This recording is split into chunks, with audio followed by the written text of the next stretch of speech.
هذا النور شفاء صدور فاض وعطر كل لسان وهنا حلقات الصديق قلب ينبض بالقرآن. الحمد لله نحمده ونستعينه ونستغفره ونؤمن به ونتوكل عليه ونعوذ بالله من شرور أنفسنا ومن سيئات أعمالنا من يهده الله فلا مضل له ومن يضلله فلا هادي له ونشهد أن لا إله إلا الله ونشهد أن محمدا عبده ورسوله. أما بعد فقد قال الله تبارك وتعالى في القرآن المجيد والفرقان الحميد. أعوذ بالله من الشيطان الرجيم. بسم الله الرحمن الرحيم. يا أيها الذين آمنوا اتقوا الله حق تقاته ولا تموتن إلا وأنتم مسلمون. وقال النبي صلى الله عليه وسلم ولا تشرك بالله وإن قتلت أو حرقت أو كما قال النبي صلى الله عليه وسلم. اللهم صل على سيدنا محمد وعلى آل سيدنا محمد وبارك وسلم. اللهم صل على سيدنا محمد وعلى آل سيدنا محمد وبارك وسلم. اللهم صل على سيدنا محمد وعلى آل سيدنا محمد وبارك وسلم.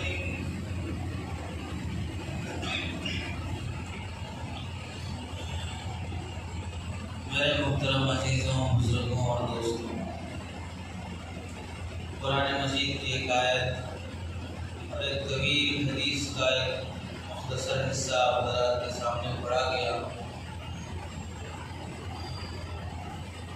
قرآن مجید میں اللہ تبارک و تعالیٰ ارشاد فرماتے ہیں، یا ایھا الذین آمنوا اتقوا اللہ، اے ایمان والوں اللہ سے ڈرو۔ ایسے کتنا ڈرنا چاہیے؟ اللہ فرماتے ہیں حق تقاتہ، جیسے اللہ سے ڈرنے کا حق ہے۔ چھپکلی ہے، انسان اس سے کیسے ڈرتا ہے؟ بچھو آ گیا تو کیسے ڈرتا ہے؟ سانپ آ گیا تو کیسے ڈرتا ہے؟ کھٹمل آ گیا تو کیسے ڈرتا ہے؟ بہت سی چیزیں انسان کو تکلیف دینے والی ہیں، لیکن ان میں بھی درجے ہیں۔ ہر چیز سے انسان یکسانیت کے ساتھ نہیں ڈرتا ہے۔ یعنی آپ کے گھر میں اگر کوئی بلی یا کتا گھس کے آ گیا تو آپ ایسے ڈر رہے ہیں جیسے سانپ گھس کے آ گیا، ایسے تو نہیں ڈرتے ہیں۔ ڈر کی کیفیت الگ رہتی ہے۔ اگر کوئی سائیکل لے کے آپ کو ٹکر لگانے کے لیے آ گیا تو اس وقت کی کیفیت، اور اگر کوئی بڑی گاڑی کار وغیرہ ٹکر مارنے کے لیے آ گئی تو اس وقت کی کیفیت، دونوں کے ڈر میں فرق رہتا ہے۔ تو ایسے ہی ایک ظالم بادشاہ سے ڈرنا، جہنم سے ڈرنا، قبر سے ڈرنا، تو بعض مرتبہ ڈرنا اس سے نقصان کی وجہ سے ہوتا ہے کہ اگر ہم اس سے نہیں ڈریں گے تو پھر ہمیں نقصان اٹھانا پڑے گا۔ سامنے والا ظالم ہے، اس سے ڈر کے رہنا پڑے گا۔ اور بعض مرتبہ ڈرنا سامنے والے کے ظلم کی وجہ سے نہیں بلکہ اس کی عظمت کی وجہ سے ہوتا ہے۔ بیٹا اپنے باپ سے ڈرتا ہے تو اس وجہ سے نہیں کہ باپ ظالم ہے۔ اولاد اپنی ماں سے بھی ڈرتی ہے تو اس وجہ سے نہیں کہ ماں ظالم ہے۔ چھوٹا بھائی بڑے بھائی سے ڈرتا ہے، اس وجہ سے نہیں کہ بڑا بھائی کوئی فرعون ہے، بلکہ وجہ یہ ہے کہ باپ کی عظمت بیٹے کے دل میں ہے، اولاد کے دل میں ماں باپ کی عظمت ہے، چھوٹوں کے دل میں بڑوں کی عظمت ہے، اس وجہ سے ڈر رہے ہیں۔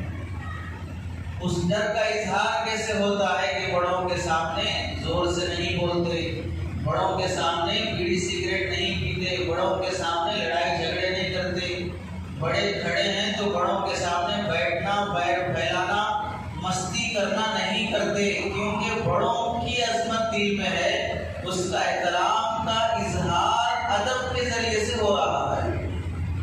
تو ایسے ہی سب سے بڑی ذات اللہ کی ہے، اور اس سے ڈرنا نعوذ باللہ اس کے ظلم کی وجہ سے نہیں، اس کی عظمت کی وجہ سے۔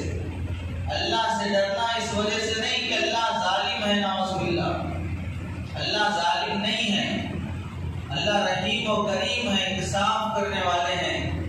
باپ سے ڈرنا عظمت کی وجہ سے ہے، بڑے سے ڈرنا عظمت کی وجہ سے ہے، تو سب سے بڑی ذات اللہ کی ہے، اللہ سے ڈرنا عظمت کی وجہ سے۔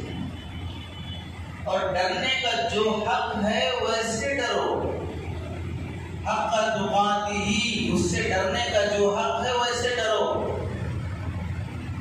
اتخشون الناس، تم لوگوں سے ڈر رہے ہو، واللہ احق ان تخشا، اللہ اس بات کے زیادہ حقدار ہیں کہ لوگ اللہ سے ڈریں۔ انسان نافرمانی اور گناہ کرتا ہے تو لوگوں سے ڈرتا ہے کہ کوئی نہ دیکھ لے، کوئی دیکھ لے گا تو میری عزت جائے گی۔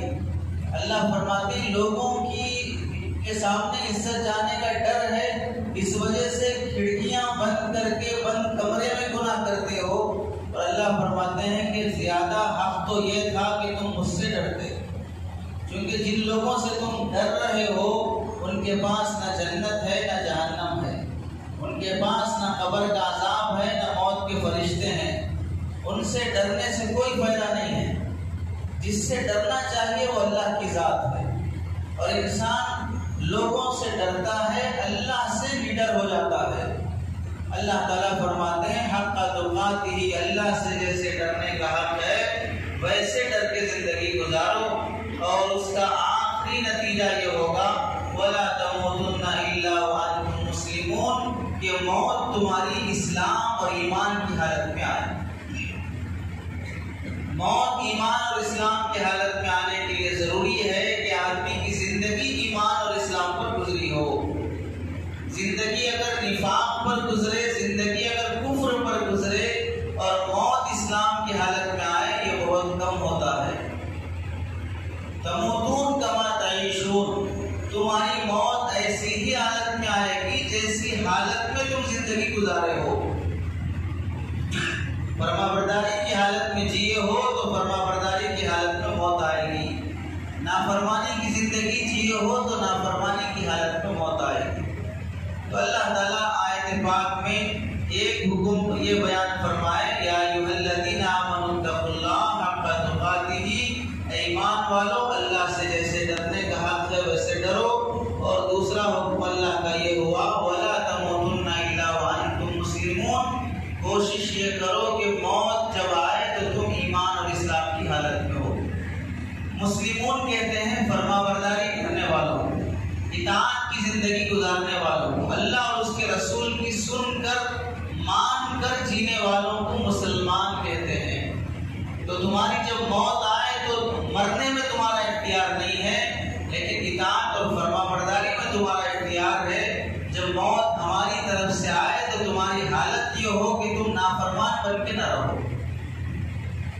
حدیث پاک میں اللہ کے نبی صلی اللہ علیہ وسلم ارشاد فرماتے ہیں، حضرت معاذ بن جبل رضی اللہ عنہ کو اللہ کے نبی صلی اللہ علیہ وسلم نے 10 باتوں کی نصیحت فرمائی، اس میں سے ایک نصیحت اللہ کے نبی نے یہ فرمائی کہ تم اللہ کے ساتھ شرک نہ کرو، کہ تم اللہ کے ساتھ شرک نہ کرو۔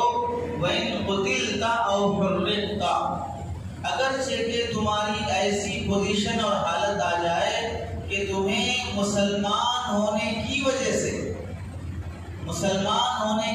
سے قتل کیا جا رہا ہے، مسلمان ہونے کی وجہ سے تمہیں جلا دیا جا رہا ہے، پھر بھی تم جل جاؤ، مر جاؤ، لیکن شرک نہ کرو۔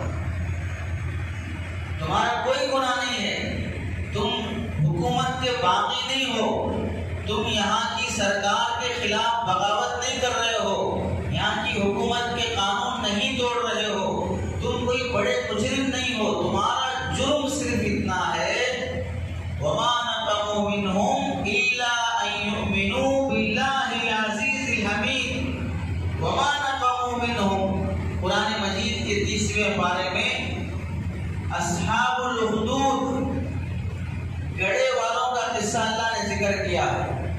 اس میں اللہ تعالیٰ فرماتے ہیں ان لوگوں کو عذاب اور تکلیف نہیں دی گئی وَمَا نَقَمُوا مِنْهُمْ انہیں تکلیف نہیں دی گئی مگر صرف اس وجہ سے إِلَّا أَن يُؤْمِنُوا بِاللَّهِ الْعَزِيزِ الْحَمِيدِ کہ وہ اللہ زبردست اللہ پر ایمان رکھتے تھے. ایمان رکھنے کی وجہ سے انہیں عذاب دیا گیا.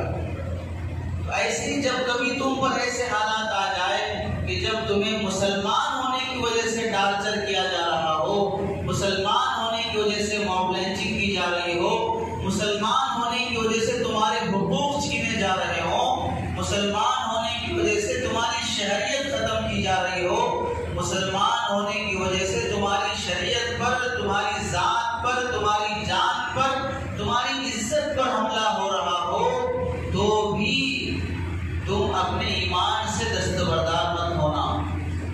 جان چلی جائے, جان لینے کے طریقے مختلف ہوں, پھر بھی ایمان محفوظ رہے. اس آیت اور حدیث کی روشنی میں آپ حضرات کے سامنے 3 باتوں میں سے ایک بات بیان کر دی ہے. ویسے اللہ کا کرم و احسان ہوا کہ اللہ نے رمضان کی عبادتیں نصیب فرمائی, روزے, تراویح, زکوٰۃ, کئی عبادتیں رمضان میں ایک ساتھ جمع ہو جاتی ہیں. رمضان کا مبارک مہینہ اللہ نے عافیت سے گزارا. اس کے بعد ہمیں فکر ہونی چاہیے کہ رمضان کی عبادتیں محفوظ رہیں, عبادتوں کا ثواب محفوظ رہے, عبادتوں کی وجہ سے جو نورانیت اللہ نے ہمیں دی ہے وہ نورانیت محفوظ رہے. اس کی کوشش کرنا چاہیے. مال کمانا آسان ہے, مال بچانا مشکل ہے. اعمال کرنا آسان ہے, اعمال کا ثواب اور اعمال کی نورانیت کی حفاظت مشکل ہے. آدمی نیکی ماحول کی وجہ سے کر لیتا ہے, لیکن ماحول ختم ہو گیا تو نیکی کے اثرات بھی ختم ہونا شروع ہو جاتے ہیں. رمضان میں کتنا جھوٹ سے بچ رہے تھے, رمضان میں کتنا نگاہوں کی حفاظت ہو رہی تھی, رمضان میں کتنا اپنی زبان کی, اپنے کمائی کی حفاظت کر رہے تھے. حلال کھانے کی فکر, صحیح اور اچھی بات بولنے کی فکر اور ایک انسان بن کے جینے کی فکر تھی. اب رمضان گزرنے کے بعد وہ فکر ختم ہو گئی. ایک درندہ اور ایک جانور بنا انسان کے اندر پیدا ہو گیا کہ حلال حرام دیکھے بغیر سامنے والا مجبور ہے, پریشان ہے, مصیبت میں ہے, دیکھے بغیر ہر کسی کا لوٹنا شروع کر دیے. تو پھر پتہ چلا کہ ہم رمضان کے مسلمان تھے, ہم رمضان کی خاطر انسان بن گئے تھے. رمضان گزرنے کے بعد پھر ہم اسی واپس پرانی زندگی پر لوٹ رہے ہیں. اس واسطے ہر رمضان ہماری زندگی میں تبدیلی کا موسم بننا چاہیے. رمضان کی وجہ سے کچھ نہ کچھ تبدیلی. 20 رکعت تراویح جو سنت ہے, 1.5 گھنٹہ سوا گھنٹہ مشکل اور تکلیف کے باوجود بھی کھڑے ہو کر سن لیتے تھے, پڑھ لیتے تھے. 20 رکعت کی خاطر جو کہ سنت ہے, نفل ہے, کھڑے ہو گئے. 2 رکعت فجر کی خاطر نہیں کھڑے ہو رہے ہیں. 20 رکعت سنت کی خاطر کھڑے ہو رہے ہیں, 2 رکعت فرض کی خاطر کھڑے نہیں ہو رہے ہیں. کتنے افسوس کی بات ہوگی. روزے داروں کو افطار کرانا نفل ثواب ہے, ایک سنت ہے. روزے داروں کو افطار کرانا, انہیں کھلانے کی خاطر کتنا آگے بڑھ بڑھ کے محنت کر رہے تھے, لوگوں کا ساتھ دے رہے تھے. ایک نفل کام کے لیے دوسروں کو کھلا رہے تھے, پلا رہے تھے. رمضان گزرنے کے بعد دوسروں کا حرام کا کھا رہے ہیں. رمضان میں تو کھلا رہے تھے دوسروں کو نفل کا ثواب پانے کی خاطر, اور رمضان سود کھا رہے ہیں, مٹی پہ کھا رہے ہیں اور حرام طریقے سے چٹیاں چلا کے کھا رہے ہیں. تو پھر پتا چلا کہ آدمی موسم کی وجہ سے ایک نفل تو کر لیتا ہے, لیکن موسم گزرنے کے بعد ایک بڑے حرام اور زہر سے نہیں بچتا ہے. چھوٹی سی دوائی کھا لیا اور بڑا پرہیز نہیں کیا. جیسے اسے مثال میں بولتے تھے, گڑ کھا لیے گلگلے سے پرہیز کر رہے ہیں, یا گلگلے کھا لیے گڑ سے پرہیز کر رہے ہیں. تو ایک عبادت تو کر لیے, دوسرے گناہ سے نہیں گزرنے کے بعد ہمیں رمضان کی عبادتیں جو اللہ نے ہمیں دی ہیں اس کی ثواب اور اس کی نورانیت کی حفاظت کرنی چاہیے۔ اس کے لیے ایک عمل تو یہ ہے کہ آدمی شوال کے روزوں کا اہتمام کرے۔ بہت سے لوگوں نے شوال کے روزے رکھے ہوں گے۔ حدیث پاک میں اللہ کے نبی نے فرمایا جو آدمی رمضان کے روزوں کے ساتھ شوال کے روزے رکھ لے گا تو اللہ تعالیٰ اسے پورے سال روزوں کا ثواب دے دیتے ہیں۔ اس واسطے جب 30 روزے فرض رکھ لیے ہیں، 29 روزے فرض رکھ لیے ہیں، تو آدمی 6 روزوں کا بھی اہتمام کر لے تاکہ پورے سال کا ثواب مل جائے۔ اب یہ 6 روزے ایک ساتھ رکھنا ضروری نہیں ہے۔ پورا شوال کا مہینہ آج 10 یا 11 تاریخ ہے شوال کی، آگے اور 19 دن باقی ہیں۔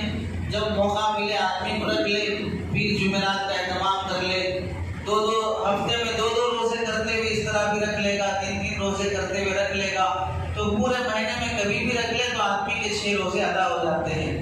اگر کسی کے رمضان کے روزے چھوٹ گئے ہیں بیماری یا سفر کی وجہ سے، وہ روزے اگر ان شوال کے 6 روزے جو رکھ رہے ہیں اس میں اگر نیت کر رہا ہے تو پھر وہ فرض روزے ادا ہوں گے، یہ شوال کے نفل روزے ادا نہیں ہوں گے، یعنی اسے شوال کے نفل روزوں کا ثواب نہیں ملے گا، فرض ادا ہو جائے گا۔ اور آدمی کو نفل سے زیادہ فرض کا اہتمام کرنا چاہیے۔ کسی کے روزے چھوٹ گئے ہوں تو شوال کے 6 روزے رکھنے کے بجائے پہلے اس روزوں کو رکھ لے جو رمضان کے چھوٹ گئے ہیں۔ خاص طور سے خواتین کے روزے چھوٹ جاتے ہیں تو انہیں چاہیے کہ پہلے رمضان کے چھوٹے ہوئے روزے رکھیں، اس کے بعد اللہ نے توفیق دی اور کوشش کریں کہ شوال کے روزے بھی ادا ہو جائیں۔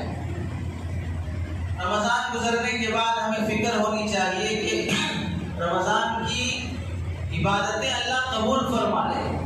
ایک بزرگ فرماتے ہیں اگر مجھے معلوم ہو جائے کہ اللہ نے رمضان کی عبادتوں میں سے رائی کے برابر بھی اللہ نے میری عبادت قبول کر لی ہے تو مجھے دنیا اور دنیا کی تمام نعمتیں ملنے سے بڑی خوشی ہوگی کہ اللہ نے میری عبادت قبول کر لی۔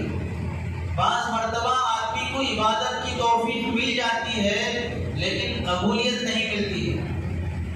عبادت کی توفیق مل جاتی ہے لیکن قبولیت نہیں ملتی ہے۔ جیسے آدمی کو گھر پہ کوئی کام کرانا ہے تو کام کرانے کے لیے مزدور بلا لیا، پیسہ دے دیا، لیکن اس کام کرنے والے کا کام ایسا بے ڈھنگا تھا کہ کام کرانے والا اس سے خوش نہیں ہے، ٹائم پہ مزدوری دے کے بھگا دے رہا ہے، بھیج دے رہا ہے۔ تو ٹائم پہ مزدوری مل جانا اس بات کی علامت نہیں ہے کہ میرا مالک مجھ سے خوش ہے۔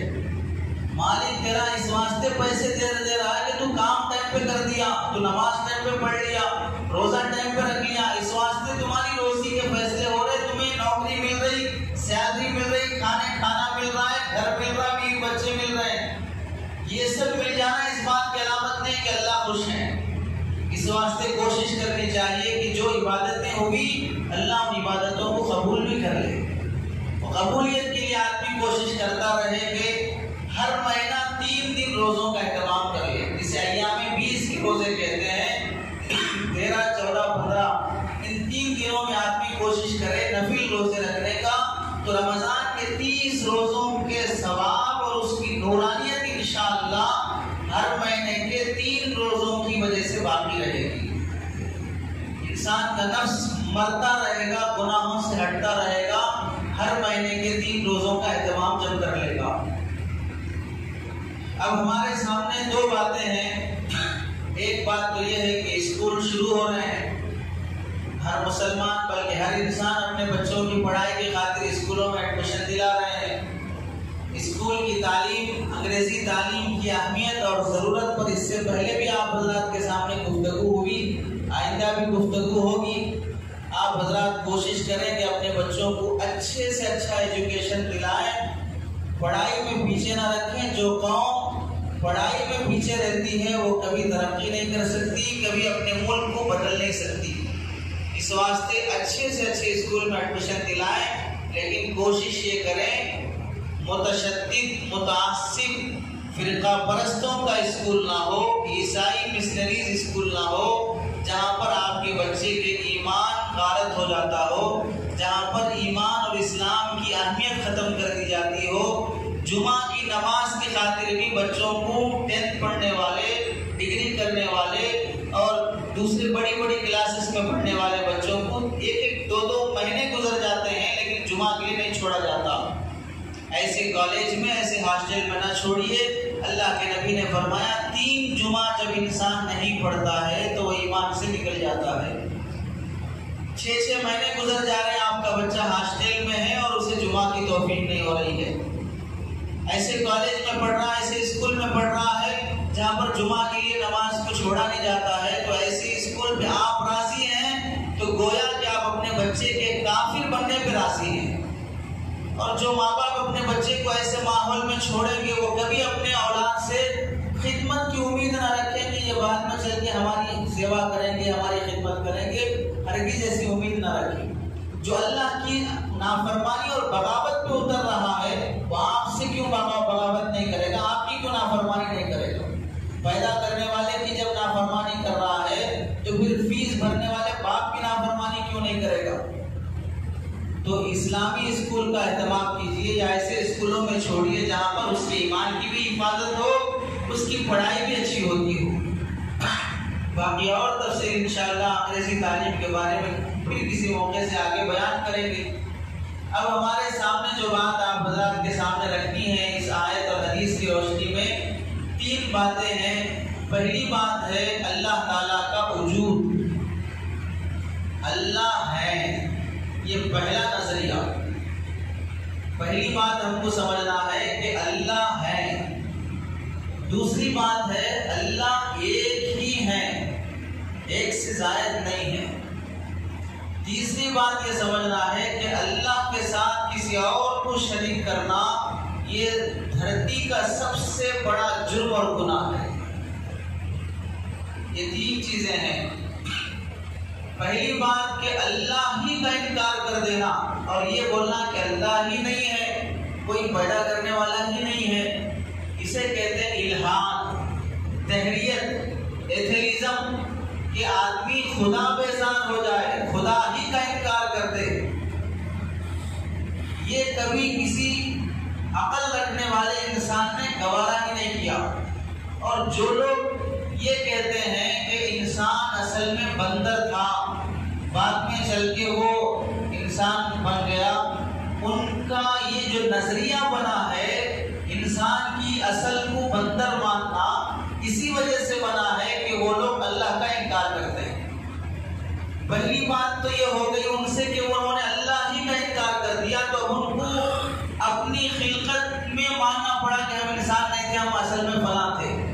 اور تعجب کی بات یہ ہے کہ وہ سائنٹسٹ صرف یہ کہتا ہے کہ انسان کی اصل بندر تھی, باقی بندر کی اصل کیا تھی, بندر بھی تو ایک مخلوق ہے, وہ اصل میں کیا تھا, پھر گدھا بھی ایک مخلوق ہے, گھوڑا بھی ایک مخلوق ہے, سانپ بچھو بھی ایک مخلوق ہے, ہر ایک کی اصل کیا تھی. پھر آپ انسان ہی کی اصل بندر بول رہے ہیں تو پھر گدھے گھوڑے کی اصل کیا تھی, پھر اتنی مخلوقات ہیں وہ سب اصل میں کیا تھے.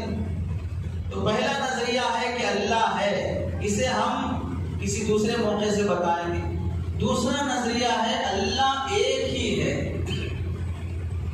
وہ بات اس آیت اور حدیث کی روشنی میں سمجھائی جائے کہ اللہ کا ایک ہونا انسان کو پسند ہے, انسان کی عقل میں یہ بات سمجھ میں آئے گی. اللہ ایک سے زیادہ ہونا انسان کبھی گوارا نہیں کرتا, اس کی فطرت گوارا نہیں کرتی. اس کی مثال اس سے پہلے بھی بیان کی گئی کہ ہر انسان جو غیرت مند ہے وہ ایک باپ ہونا گوارا کرے گا, 1 سے 2 4 باپ ہونا گوارا نہیں کرے گا. اسی لیے کبھی بولتے ہیں مثال میں جھگڑا ہوگا, ایک باپ کی اولاد ہے تو آگے دکھاؤ. ایک باپ کی اولاد ہونا فخر کی بات ہے, کبھی نہیں بولتے 4 باپ کی اولاد ہے تو آگے دکھانے بولتے. کبھی بھی آپ اسکول میں یہ تو پوچھیں گے آپ کے کتنے بیٹے ہیں, یہ نہیں پوچھیں گے آپ کے کتنے باپ ہیں. یہ کتنے بیٹے ہیں تو میرے 12 بیٹے ہیں یہ بولنا فخر کی بات ہے, لیکن میرے 12 باپ ہیں یہ بولنا کوئی فخر کی بات نہیں ہے. باپ ایک ہی ہونا فخر ہے. تو جیسے باپ کا ایک ہی ہونا فخر کی بات ہے, ایسے اللہ کا بھی ایک ہی ہونا فخر کی بات ہے. اللہ ایک سے زیادہ ہوں گے تو آپ اس گلی میں گزر رہے ہیں, یہاں پر ایک اللہ ہے آپ کا, دوسری گلی میں گزرا دوسرا اللہ ہے, تیسری گلی میں تیسرا اللہ ہے. تو ایسے ہی ہو گیا کہ اس گلی میں ایک باپ ہے, دوسری گلی میں دوسرا باپ ہے, تیسری گلی میں تیسرا باپ ہے. تو جیسے 12 گلیوں میں 12 باپ باپ رکھنا یہ بے غیرتی کی بات ہے، ایسے ہی ہر جگہ پر اپنا ایک الگ خدا ماننا یہ بھی بے غیرتی کی بات ہے۔ اور اللہ سب سے زیادہ توحید کو پسند فرماتے ہیں، اور ایمان اور اسلام یہ ایسی چیز ہے کہ آدمی اپنی طرف سے مسلمان نہیں ہو سکتا جب کہ اللہ منتخب نہ کرے۔ اِنَّكَ لَا تَهْدِي مَنْ أَحْبَبْتَ وَلَكِنَّ اللَّهَ يَهْدِي مَن يَشَاءُ، آپ جسے چاہے ہدایت نہیں دے سکتے، اللہ جسے چاہتے ہیں اسی کو ہدایت سے نوازتے ہیں۔ یہ اللہ فرما رہے ہیں سرکار دو عالم صلی اللہ علیہ وسلم سے۔ حضرت نوح علیہ السلام کی اولاد مسلمان نہیں ہوئی، حضرت نوح علیہ السلام کی بیوی مسلمان نہیں ہوئی، حضرت لوط علیہ السلام کی بیوی مسلمان نہیں ہوئی۔ نبی کی اولاد، نبی کی بیوی، نبی کا چچا جو نبی سے اتنے قریب ہوتے ہیں لیکن ان کی وجہ سے وہ لوگ مسلمان نہیں ہو سکے، تو پتا چلا ایمان اور اسلام آدمی اپنے اختیار سے قبول نہیں کر سکتا۔ اللہ جسے چاہتے ہیں ہدایت دیتے ہیں۔ اللہ کے نبی صلی اللہ علیہ وسلم کے زمانے میں عبداللہ بن سعد بن ابی سرح ایک شخص گزرے ہیں جو صحابی تھے، اور اللہ کے نبی پہ جو وحی نازل ہوتی تھی وہ وحی لکھتے تھے قرآن کی۔ ایک بار ایسا ہوا کہ سورہ مومن یا سورہ نور کی آیتیں لکھ رہے تھے، تو اللہ کے نبی ابھی بولنا ہی چاہ رہے تھے آگے کی آیت کیا ہے، یہ خود سے بول دیے آگے کی آیت کا وہ جملہ کہ واللہ احسن الخالقین یا اس طرح کچھ تھا، تو وہ آیت بولتی تو اللہ کے نبی نے فرمایا ہاں یہی ہے لکھو۔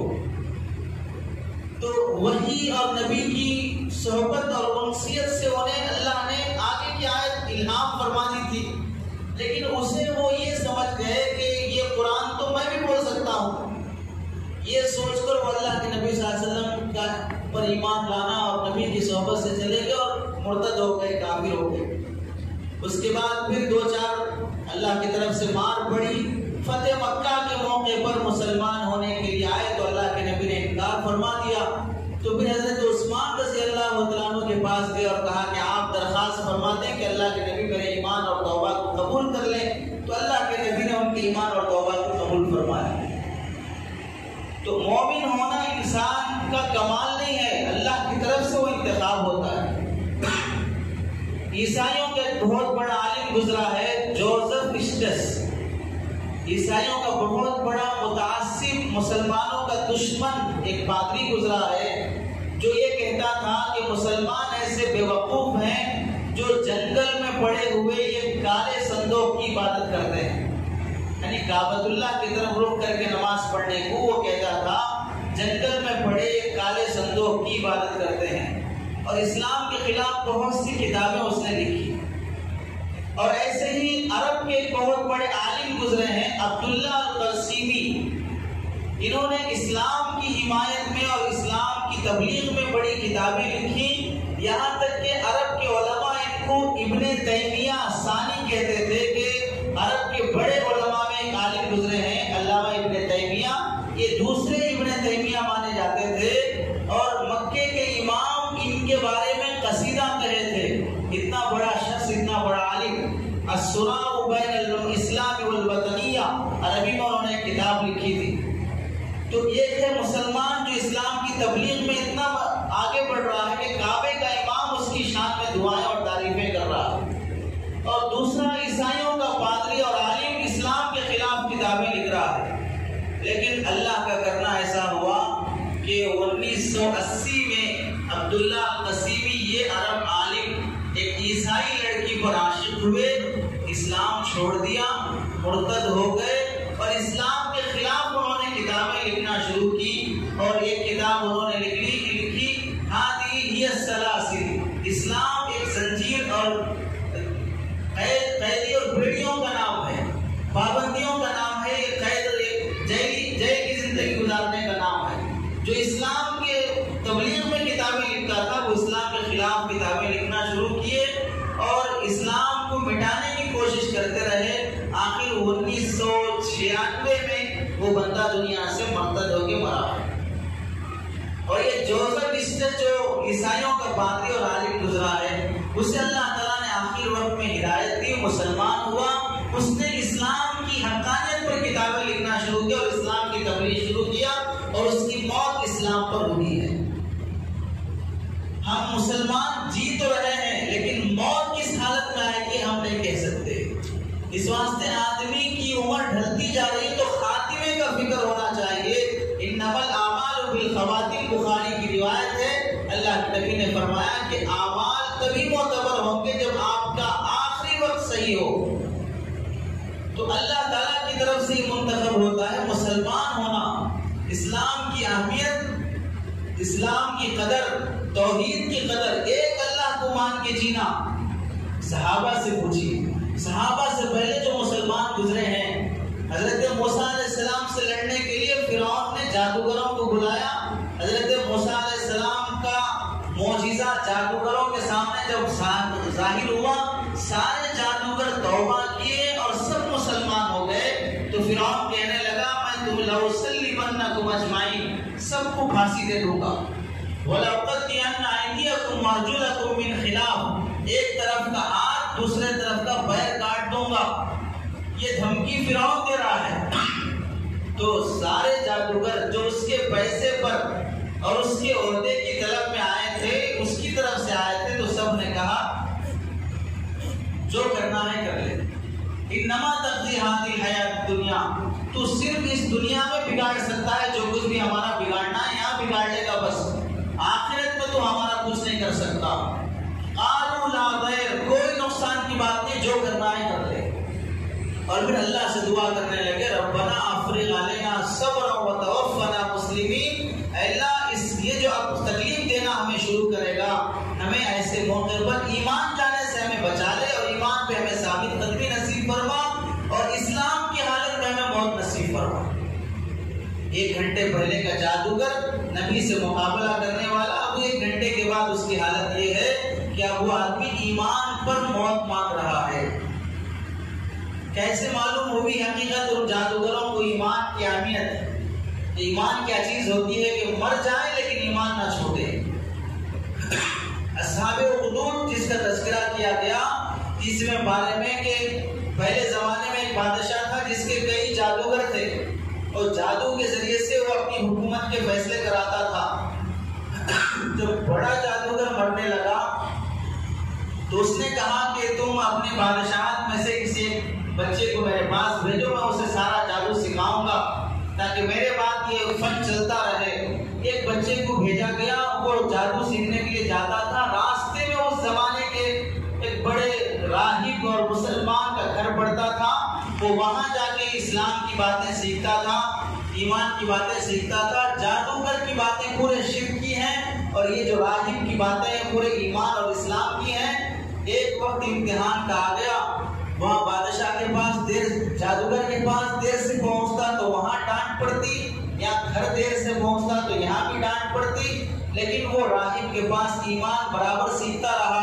ایک بار راستے میں بڑا اشتہا آ گیا یا بڑا شیر آ گیا تو اس نے سمجھا کہ آج امتحان کا وقت آ گیا کہ یہ جادوگر صحیح ہے، اس کا مذہب صحیح ہے، یا یہ راہب اور مسلمان کا مذہب صحیح ہے۔ اس نے اللہ کا نام لے کر ایک چھوٹا سا کنکر اس شیر یا اس اژدہے کی طرف پھینکا، اللہ کے نام سے وہ اژدہا یا وہ شیر مر گیا۔ اسے یقین آ گیا کہ اب یہ ایمان جو راہب مجھے سکھا رہا ہے یہ صحیح ہے۔ لوگوں کو بھی تعجب ہوا کہ بھئی یہ کیسے ہو گیا۔ آخر پتہ چلا کہ فلاں شخص اسے ایمان سکھا رہا ہے، اسے مسلمان بنا رہا ہے۔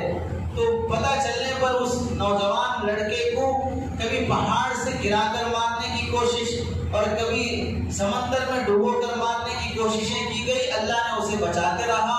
آخر اس نے کہا کہ مجھے مارنا ہی ہے تو ایک کام کرو، پوری بستی کے لوگوں کو جمع کرو اور میدان میں بیچ میں مجھے کھڑا کر کے تیر چلاؤ میری طرف اور یہ کہہ کے چلو بسم اللہ، اللہ کا نام لے کر چلاؤ، میں انتقال ہو جاؤں۔ جب بادشاہ نے یہ تدبیر اختیار کی اور بسم اللہ کہہ کے تیر چلایا تو بچہ انتقال ہو گیا۔ لوگوں کو معلوم ہوا جسے پہاڑ سے گرا کے مارنے، سمندر میں ڈبو کے مارنے کی کوشش کی گئی لیکن نہیں مرا، بسم اللہ سے مر گیا، تو پتا چلا اللہ کوئی بڑی ذات ہے۔ تو گاؤں کے اکثر لوگ مسلمان ہو گئے۔ جب یہ سب لوگ مسلمان ہو گئے، بادشاہ اتنا ظالم تھا کہ سب لوگ جو مسلمان ہوئے سب کو ایک بڑا گڑھا کھود کے اس میں آگ آگ جلا کر سب کو اس آگ میں ڈھکیل کے جلا دیا اور کنارے بیٹھ کے ہنسی مذاق کرتا رہا، لوگ جلتے رہے۔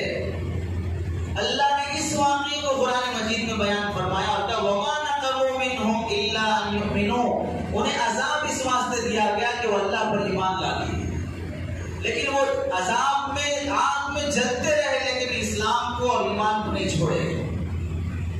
فرعون کی باندی کے بارے میں مشہور ہے، 2 چھوٹے بچے رکھنے والی آگ کی کڑھائی میں تیل جلا کر اس بچوں کو ڈالا جا رہا ہے، ماں کے سامنے چھوٹے بچوں کی شیخ کباب بن رہے ہیں، پھر ماں کو بھی ڈالا جا رہا ہے لیکن کوئی ایمان نہیں چھوڑ رہا۔ 6 سال کی بچی ڈل گئی، 1-2 سال کی دودھ پینے والی بچی کو ڈال دیا گیا، وہ ماں بے قرار ہو گئی، تو وہ 1-1.5 سال کی بچی جو بول نہیں سکتی، اللہ نے اس وقت کرامت ظاہر فرما دی، وہ بچی بولنے لگی کہ یا اماں لا تخافی، ماں ڈرنے کی بات نہیں ہے، ہم آرام سے، جلتی ہوئی بول رہی ہے۔ تو ایمان کی اہمیت کہ جل جائے، مر جائے، کچھ بھی ہو جائے، ایمان نہ چھوڑا جائے۔ اللہ کے نبی صلی اللہ علیہ وسلم کے صحابہ میں حضرت بلال کو کیسی تکلیفیں، حضرت خبیب انصاری رضی اللہ عنہ کو کیسی تکلیف، حضرت خباب رضی اللہ عنہ کو کیسی تکلیف کہ آگ کے انگاروں پہ لٹا دیا جاتا، آگ ان کی چربی اور خون سے ٹھنڈی ہوتی تھی، اس کے باوجود بھی ایمان نہ چھوڑا گیا۔ اور حضرت ذوالنیرہ رضی اللہ عنہ، حضرت ابوبکر رضی اللہ عنہ جن 8 لوگوں کو خرید کر آزاد کیے تھے غلاموں میں، ان غلاموں میں حضرت ذوالنیرہ بھی تھی۔ ابو جہل کی باندی اتنا مارا، ان کو اتنا مارا گیا کہ اسلام کی خاطر مار کھاتے کھاتے کھاتے ان کی بینائی چلی گئی۔ ابو جہل نے کہا کہ تم نے ہمارے بتوں پر ایمان لانا چھوڑ دیا، اس واسطے ہمارے بتوں نے تمہاری بینائی چھین لی ہے۔ تو حضرت ذوالنیرہ نے کہا کہ تمہاری تکلیفیں مجھے گوارا ہے، لیکن یہ گوارا نہیں ہے کہ میری بینائی تمہارے بت لینے میں ہو۔ میرا اللہ اس بات پہ قادر ہے کہ میری بینائی واپس لوٹا دے۔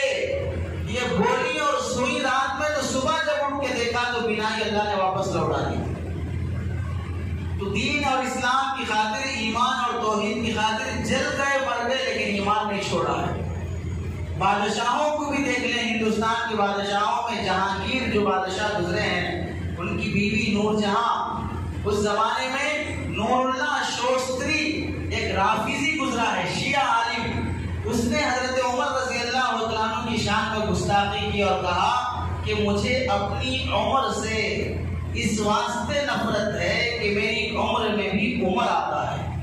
حضرت عمر رضی اللہ عنہ سے نفرت کرتے ہوئے اس نے کہا مجھے اپنی عمر سے اس وجہ سے نفرت ہے کہ میری عمر میں عمر آتا ہے۔ حضرت عمر کے نام سے بھی نفرت کرتے ہوئے جب جہانگیر رحمۃ اللہ علیہ کو پتا چلا تو انہوں نے فوراً مقدمہ لایا اپنے عدالت میں اور کہا کہ اس کی گردن اڑا دی جائے۔ اور یہ نور اللہ شوستری، نور جہاں جو جہانگیر کی بیوی ہے، ان کے استاذ تھا، ان کو پڑھایا تھا۔ تو جہانگیر کی بیوی کی عادت یہ تھی نور جہاں کی کہ وہ جہانگیر کی کرسی کے پاس کھڑی رہتی اور کندھے پہ ہاتھ رکھتی، جو فیصلہ اسے منظور نہیں ہوتا اس فیصلے کے وقت وہ اپنے شوہر کے کندھے سے ہاتھ اٹھا لیتی۔ اب جب اپنے استاذ کے قتل کا فیصلہ ہوا تو اس نے ہاتھ اٹھا لیا، استاذ کے قتل کا فیصلہ ہوا تو ہاتھ اٹھا لیا، لیکن جہانگیر نے کہا کہ میرا حکم ہے کہ اسے قتل کر دیا جائے۔ نور جہاں نے اب دامن کھینچنا شروع کیا کہ اب یہ فیصلہ واپس لے لیا جائے۔ 2-4 بار اسی طرح کرتی رہی تو جہانگیر نے کہا کہ عدالت برخاست کر دی جائے اور اس ظالم کو اور اس گستاخ کو قتل کر دیا جائے۔ اور اس کے بعد اپنی بیوی کی طرف مڑ کے کہا جانے من جان دادم ایمان ادادم، جانے من میں تجھے جان دیا ہوں، ایمان نہیں دیا ہوں، میں تجھے جان دیا ہوں، ایمان نہیں دیا ہوں۔ اور یہ عمر کا گستاخ ہے، اس کا کافر ہونا، گستاخ ہونا ثابت ہو چکا، اب اسے بخشا نہیں جائے گا۔ بڑے بڑے بادشاہوں کے دل میں بھی ایمان اور اسلام کی عظمت تھی۔ یہ ساری بات سنا کر کہنا یہ ہے کہ آج جو اسکولوں میں اور کالجوں میں یہ ذہن بنتا جا رہا ہے توحید کوئی اہم چیز نہیں ہے، اللہ کو یہ ماننا کوئی ضروری نہیں ہے۔ آدمی سیکولر ملک میں ہر طریقے سے جی سکتا ہے۔ ایک بزرگ سنانے لگے مسلمان خاتون نے اپنے ایک بچے کا نام رکھا ہے مودی. ایک مسلمان خاتون نے اپنے بچے کا نام رکھا ہے. آپ کو ہنسی آ رہی ہے، ڈوب مرنے کی بات ہے کہ مسلمان عورت مسلمان ہے لیکن اس کا ایمان اس قدر غارت ہو چکا ہے کہ اسے صحابہ انبیاء کے ناموں میں سے کوئی نام نہیں ملا، وہ ایک غیر مسلم اور کافر کے نام کا انتخاب کر رہی ہے. ہمیں کسی کی ذات سے نفرت نہیں ہے، لیکن عقیدہ اللہ سے بغاوت کا ہے. اور بہت سے مسلمان غیر مسلموں کے تہواروں میں پوجا کر لیتے ہیں، گنیش میں ساتھ ہو جاتے ہیں، اس کا لڈو کھاتے ہیں، اس میں چندہ دیتے ہیں اور اس میں پھیرے لیتے ہیں اور کہتے ہیں یہ سب چلے گا، یہ سب چلے گا. وہ لوگ یہ دیکھتے ہیں کہ ووٹنگ کے موقع پر، الیکشن کے موقع پر غیر مسلم سیاسی لوگ ٹوپی پہن کر، تھوڑا رومال اوڑھ کر، یا رمضان کے موقع پر مسلمانوں کو عید مبارک کہنے کے لیے ٹوپی پہن کر تھوڑا سا وہ فوٹو دکھا دیتے ہیں. تو وہ سمجھتے ہیں کہ جب یہ لوگ ٹوپی پہن سکتے ہیں تو پھر ہم لوگ کیوں پوجا نہیں کر سکتے. یہ توحید کی اہمیت ختم ہونا، خدا بیزاری، اللہ کو ایک نہ ماننا، یہ نظریہ پھیلتا جا رہا ہے. یاد رکھیں مرنا طے ہے، لیکن یہ کوشش کرو کہ جان چلی جائے لیکن ایمان نہ جائے. ایمان کی حالت میں مر جاؤ گے تو آج نہیں تو کل جہنم میں جلنے کے بعد بھی جنت ملے گی، لیکن ایمان کے بغیر مرو گے تو پھر یاد رکھو کبھی جنت نہیں ملے گی. اسی ایمان کی خاطر صحابہ کی قربانیاں، انبیاء کی قربانیاں اور بڑے بڑے علماء کی شہادتیں اس ایمان کی خاطر تھیں. اپنے گھروں میں تعلیم ایمان کی اہمیت پر، توحید پر، ہر جگہ پر ایمان اور توحید کی اہمیت پر بولنے کے لیے بڑے بڑے علماء نہیں ملیں گے. آپ کو بولنا ہوگا، اپنی اولاد کو ایمان کی اہمیت آپ کو سمجھانا ہوگا. آپ بتائیں اپنی اولاد کو کہ مر جائیں لیکن پوجا نہ کریں گے، مر جائیں گے لیکن سوریہ نمسکار نہیں کریں گے، مر جائیں گے لیکن شرک نہیں کریں گے، یوگا نہیں کریں گے، مر جائیں گے لیکن وندے ماترم نہیں پڑھا جائے گا. ایسے شرکیہ الفاظ نہیں کہیں گے جس سے ہمارا ایمان غارت ہو جائے. تو بزرگوں، ایمان ہی ایک سرمایہ ہے جس کی وجہ سے آدمی زنا کر لے، شرک، آدمی چوری کر لے، شراب پی لے، بڑے بڑے گناہ کر لے، اللہ تعالیٰ ان گناہوں کی سزا کے بعد کبھی نہ کبھی جنت میں بھیجیں گے. لیکن ایک گناہ یہ شرک کا ایسا ہے کہ اللہ تعالیٰ نبیوں کے رشتہ دار کو بھی نہیں بخشے گا تو ہمیں تمہیں کیا بخشے گا. اللہ تعالیٰ سے دعا ہے کہ توحید کی اہمیت ہمیں سمجھا دے اور ایمان کی مضبوطی ہمیں نصیب فرمائے. وآخر دعوانا